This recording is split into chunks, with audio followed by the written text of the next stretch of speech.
Good morning students. कल के chapter को आगे बढ़ाते हुए परसेंटेज के कुछ नए क्वेश्चन सॉल्व करेंगे। परसेंटेज हमने बताया था आपसे, जो भी कैलकुलेशन होगी 100 में से होगी। 100 में से कितना। परसेंटेज के चैप्टर के नए क्वेश्चंस को चालू करते हैं। कल के क्वेश्चंस की आपने निश्चित रूप से प्रैक्टिस की होगी, जरूर करें। आज का हम पहला सवाल लेंगे। कल से सवाल थोड़े से जटिल होंगे, बेसिक कॉन्सेप्ट आप समझ चुके हैं, अब आगे के कॉन्सेप्ट को भी समझेंगे। सवाल बहुत ही इंपॉर्टेंट है, आप लोगों के एग्जाम में जरूर आ रहे हैं। देखिए आप बच्चे, पहला सवाल है, किसी चुनाव में जीतने वाले उम्मीदवार को 60% वोट मिले, वह 1800 वोट से जीत गया, तो चुनाव में कुल कितने वोट पड़े। देखो बेटा, इस सवाल में कहीं भी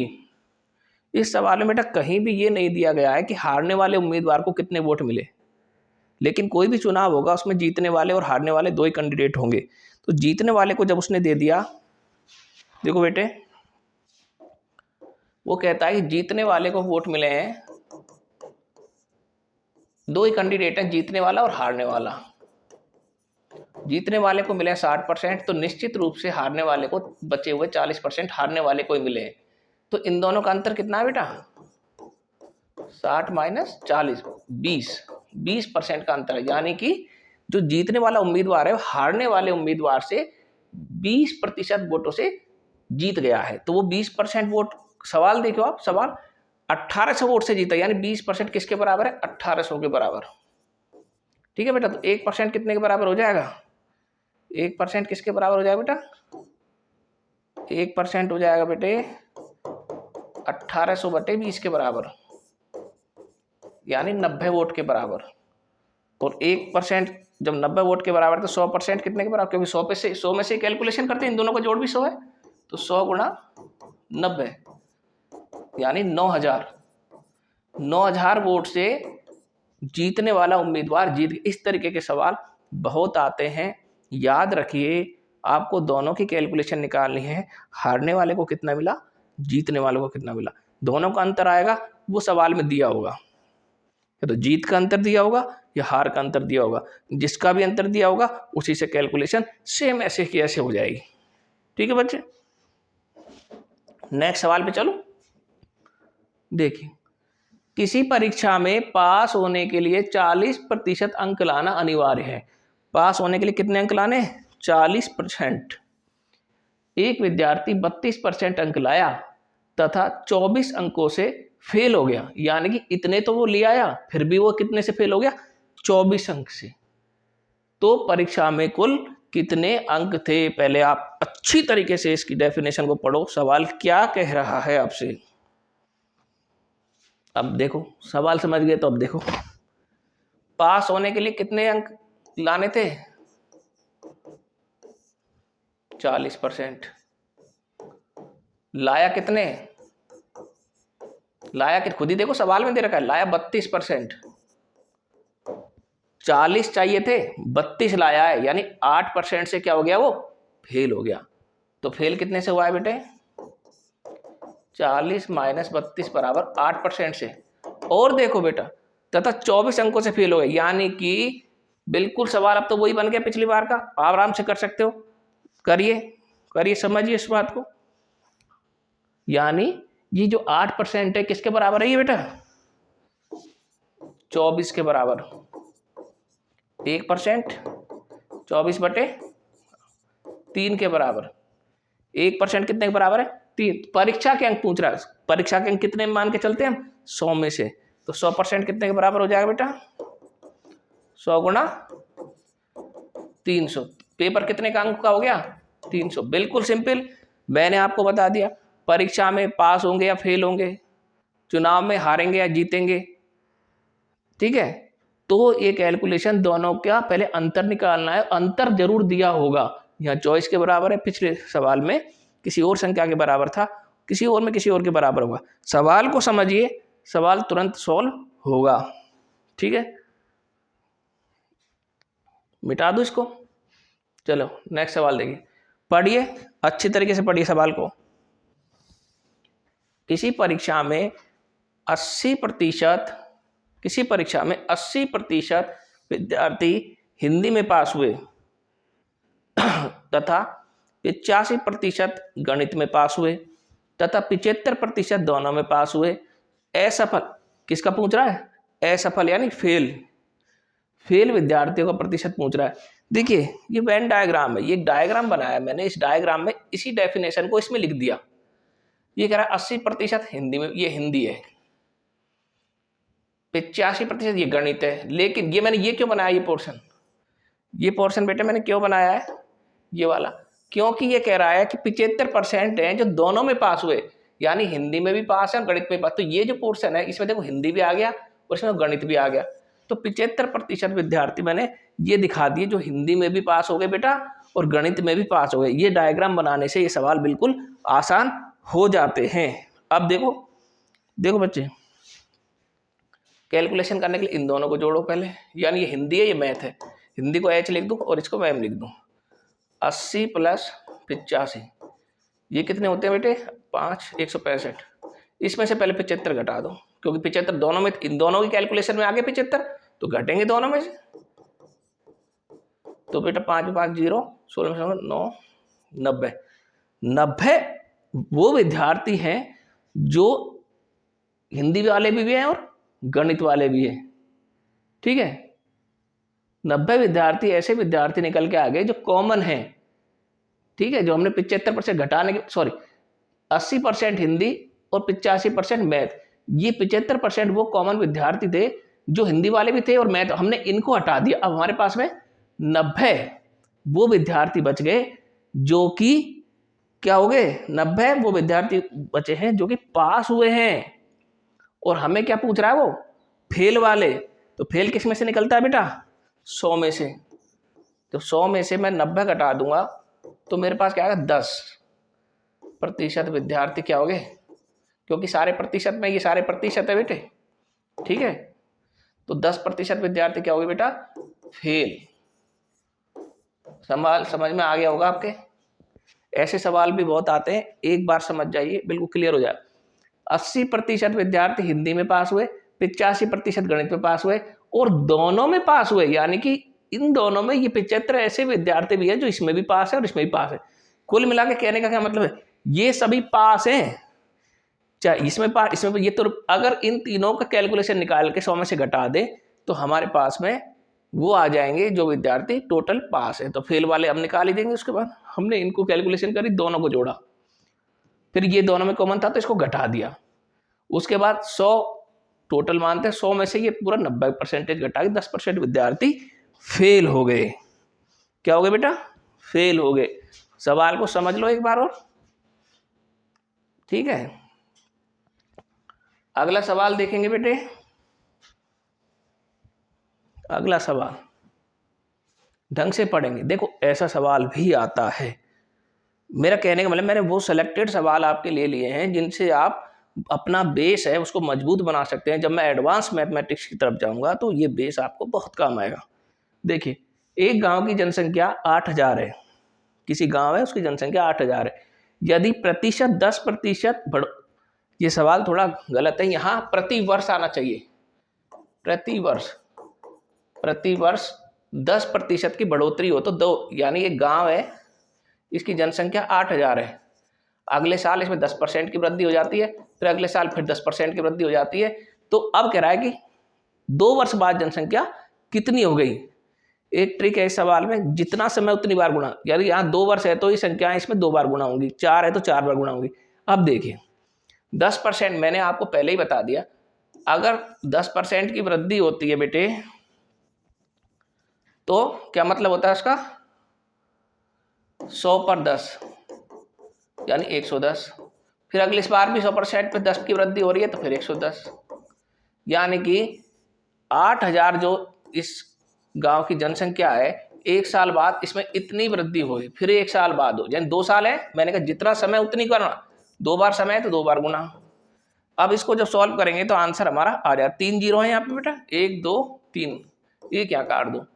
अब आपको कैलकुलेशन आनी चाहिए, 11 को 8 से गुणा करो 880, इसको 11 से गुणा कर लो और आपका आंसर आ जाएगा। थोड़े मेहनत खुद भी करो बेटे, करना चाहिए आपको। तो क्या आंसर आएगा आपका, 11 8 88, 9,680। तो 2 वर्ष बाद बेटे क्या जनसंख्या होगी उस गांव की? 9,680। समझ गए बेटे? अगर आपसे 2 वर्ष बाद पूछे तो 2 बार गुना, जितनी प्रतिशत वृद्धि हो रही बेटा, जैसे यहाँ 10% हुई है, मान लो किसी सवाल में कहे एक साल तो 10% वृद्धि हुई है, एक साल 20% वृद्धि हुई है, तो दोनों बार 10 नहीं कर देंगे, एक बार 20 कर देंगे, फिर तो ये 120 हो जाएगा, यहाँ 120 आए। एक बार 30 हुई है तो 130 कर देंगे। जो सवाल कहता है हमें तरीका आना चाहिए कि तरीका क्या है। तरीका आया तो कैसा भी सवाल हम सॉल्व कर सकते हैं, समझो। फिर हम अगले सवाल पे चलेंगे। ठीक है बच्चे, अगला सवाल आपके सामने आएगा। उस सवाल में वो भी ऐसा ही होगा, लेकिन उसमें कुछ ना कुछ नई चीज दूंगा मैं। देखो, एक फ्रिज है, उसका मूल्य 12,800 है, प्रतिवर्ष 20% अवमूल्यन। देखो, अलग अलग वर्ड मैथ में काम आते हैं, हमें अलग अलग वर्ड का पहचान होनी चाहिए। यहां पर अवमूल्यन आ गया। अवमूल्यन क्या आ गया भाई? नई चीज। अवमूल्यन मानी कमी। अभी तो पिछले सवाल में उसमें नए साल पर वृद्धि हो रही थी, अब ये जो फ्रिज है ये अभी 12,800 का है, लेकिन अब इसमें 20% की कमी हो जाएगी। 20 पर मैंने पहले कह दिया 100 में से कैलकुलेशन होती है, यानी अब 80%। लेकिन अब क्या करें, 2 वर्ष पहले, एक वर्ष तो ये हो गया, 2 वर्ष पहले तो 2 बार, 3 वर्ष पहले 3 बार, 4 वर्ष तो 4 बार, तो 2 वर्ष पहले तो क्या हो जाएगा? 2 बार। एक बार ये हो गया और 2 बार, फिर 100 - 20, फिर 80%। समझ गए बच्चे? सवाल देखो, एक चीज बता रहा हूं, जब बढ़ोतरी होती है तो ये संख्या ऊपर आती है, अगर किसी सवाल में कमी होती है तो संख्या नीचे आती है। तो इसमें क्या हो जाएगा? 12,800 गुना 100, बट अब नीचे आएगी, कमी के लिए नीचे, और अगर ये बढ़ोतरी होती तो ऊपर। काट दिया, 2 जीरो काट दिया हमने। अब इसको सॉल्व कर लो आप, कितना आएगा बताओ बेटे, कितना आएगा? करो, थोड़ा सा कर सकते हो बेटे। देखो, इसको हम काटते हैं बेटे एक बार। 25 बार ये कट गया, 4 से 2 बार ये कट गया बेटे, ठीक है। 25 बार ये कट गया, 2 बार 4 से ये कट गया। अब 2 से ये काटो बेटा, 2 6 12, 2 चौक 8, 2 से काट, 2 3 6, कुल मिला के 25 25 625 गुणा 32। अब जो आंसर आएगा उस सवाल का आंसर आ जाएगा। क्या आंसर आएगा बेटा? करो थोड़ा सा।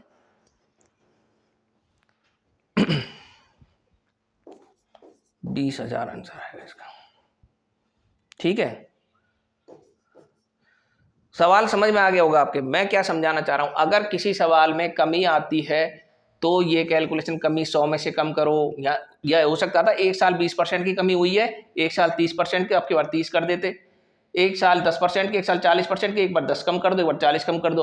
पहले वर्ड पकड़ना है सवाल में, पहले पहले आता है ये सवाल 80 90 70 जो भी कमी हुई है वो नीचे आएगा, और बाद में जब भी आएगा ये ऊपर आएगा।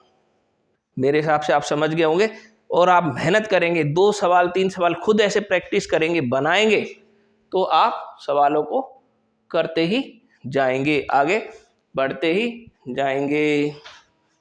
ठीक है बेटे, मैंने आपको कई टाइप के सवाल बता दिए, और आप सवालों को समझो, बहुत आसान सवाल है। मैथ को इतना आसान बना देंगे हम कि मैथ उंगलियों पे होगी, लेकिन कब होगी? जब आपको भी प्रैक्टिस करनी पड़ेगी। देखिए अगला सवाल, यह कहता है एक आयत है, इसकी लंबाई में 10% वृद्धि, चौड़ाई में 10% कमी कर दे। मान लीजिए कोई आयत है, रेक्टेंगल है। आयत क्या होता है बेटा? मैथ में कुछ भी पढ़े आगे तो कोई नया वर्ड आए तो आना चाहिए। आयत क्या होता है? आयत ऐसी भुजा होती है 4 भुजाओं की, जिसकी आमने सामने की भुजाएं बराबर होती है। ये जैसे मान लो 4 है तो ये भी 4 होगी, इसके सामने की ये 2 है तो ये भी 2 होगी। ये आयत है, रेक्टेंगल बोलते हैं। ये कहता है कि किसी आयत की लंबाई में 10% वृद्धि हो जाती है, चौड़ाई में 10% कमी हो जाती है। ऐसे सवालों को करने के लिए शॉर्टकट ट्रिक बता रहा हूं। वृद्धि होने पर 100 पर वृद्धि होती है 110, ठीक है बेटे। 100 पर वृद्धि होने पर उसको 110 लिख दो, और कमी होने पर 10% 90 लिख दो। इसको काट दो, इन दोनों को गुणा कर दो 99, और कितने में से होती है कैलकुलेशन? 100 - 99 बराबर 1%। उसके क्षेत्र में परिवर्तन कितना होगा बच्चे? 1%।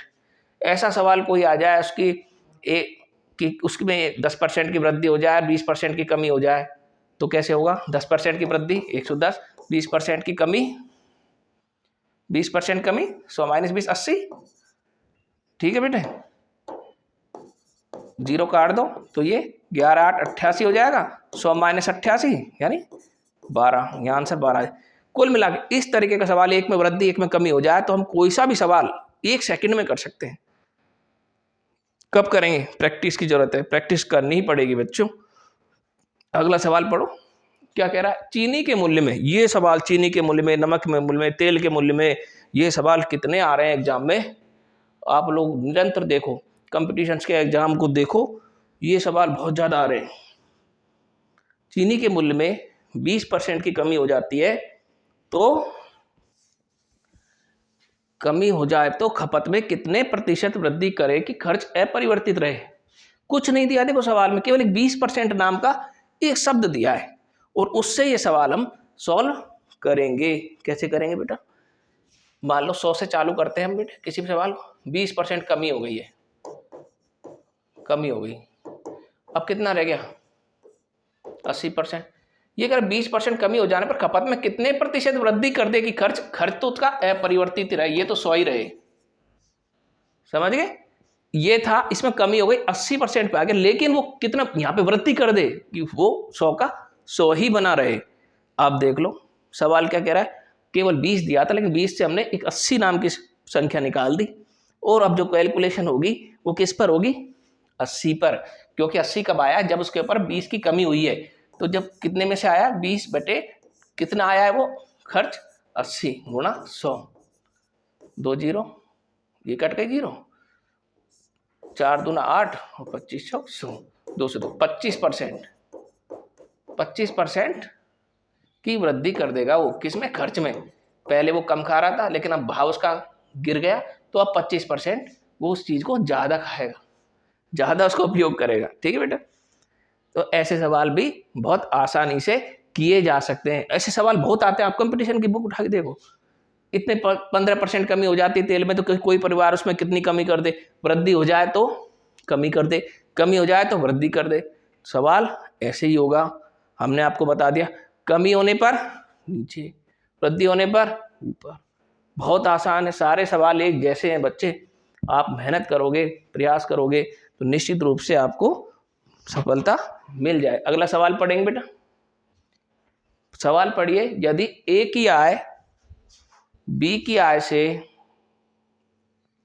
ए की आय बी की आय से 20% अधिक है तो बी की आय ए से कितने प्रतिशत कम है। देखो दो है व्यक्ति ए और बी, ए की जो आय है वो बी की आय से 20% अधिक है। देखो बेटे सवाल को पढ़ो वहीं लिखो, अपने मन से कुछ मत करो। मैथमेटिक्स से गलत लिखोगे, कैलकुलेशन शुरुआत में गलत तो आंसर गलत। ए की आय बी की आय से 20% ज्यादा, ये है इसकी आय इससे 20%, इसकी मान लो 100 है, इसकी कितनी हो गई बेटे? 20% ज्यादा था, 100 पर 20 120 हो गई इसकी। अब सवाल कर सकते हो, क्या कह रहा है? बी की आय ए से कितने प्रतिशत कम होगी? बताओ बेटे। किसकी? इसकी। किससे? इससे। बी की आय ए से कितने प्रतिशत कम होगी? मैंने क्या लिखा? हमेशा अंतिम से प्रारंभ करो। अंतिम क्या है? इससे प्रारंभ करेंगे। काम या कम या अधिक होने पर काम, सॉरी यह काम नहीं आएगा बेटे, यहां पर आएगा कम। ठीक है, यह है कम, ये पहले से लिखा हुआ है। ठीक है, कोई बात नहीं। ये कम या अधिक, देखो यहाँ पे क्या है? अधिक है ना, किसी सवाल में कम भी हो सकता है, तो ये बता रहा कम या अधिक हमेशा अंतर को बताता है। मैं उससे 20 कम कमाता हूं तो इसका मतलब अंतर है, वो मुझसे 20 ज्यादा कमाता होगा। उसकी आय उससे 50 कम है तो इसका मतलब उसकी आय उससे 50 ज्यादा होगी। कम या अधिक जहां भी लिखा हो वो हमेशा अंतर को बताता है। और सवाल में क्या बता रहा है? 20% बी की आय ए से कम है, ए की आय बी से अधिक है तो बी की आय ए से कम है। अंतर कितने का आया बेटा? 20% का। तो 20% का अंतर किस पे आया? इस पे। कितने का अंतर आया? 20% का अंतर किस पे आया? जब इसकी आय ज्यादा हुई तभी तो अंतर आया। 100 होता जब तो अंतर ही नहीं आता, जब ये 120 हुआ तब 20% का अंतर आया। सिंपल सवाल बन गया है। ये 6 बार काट दो, 100/6 काटो बेटे, 2 3 6 और 50, 50/3 करोगे तो कितना आएगा? 3 एकम 3, 3 छिंग 18, 16 से 2/3% कम। ठीक है, तो प्रिय बच्चों आज हमने कुछ सवाल सॉल्व किए और मैं जहाँ तक मानता हूँ आपको निश्चित रूप से ये सवाल बहुत अच्छे भी लगे होंगे, समझ में भी आए होंगे। समझ में सवाल तभी आएंगे तब आप उनकी नियमित रूप से प्रैक्टिस करेंगे और अपने मनोबल को अच्छा रखेंगे। मैथमेटिक्स बिल्कुल भी कठिन विषय नहीं है, बशर्ते इसको समझा जाए। और हम हमारी क्लास में कोशिश करेंगे कि हम आसान से कठिन सवालों की तरफ जाएं और उनको बिल्कुल आसान बना करके आपको समझाएं। आप नियमित रूप से चैनल को देखें, नए टॉपिक्स आएँ, आप चैनल को सब्सक्राइब करें और नियमित रूप से यह चीज़ को अध्ययन करें कि आज नया क्या पढ़ाया गया है और हम उस नए को कैसे इम्प्लीमेंट करें, मैथ्स को मजबूत करें और आगे बढ़ें। आज की क्लास मैं यहीं समाप्त करता हूँ। धन्यवाद।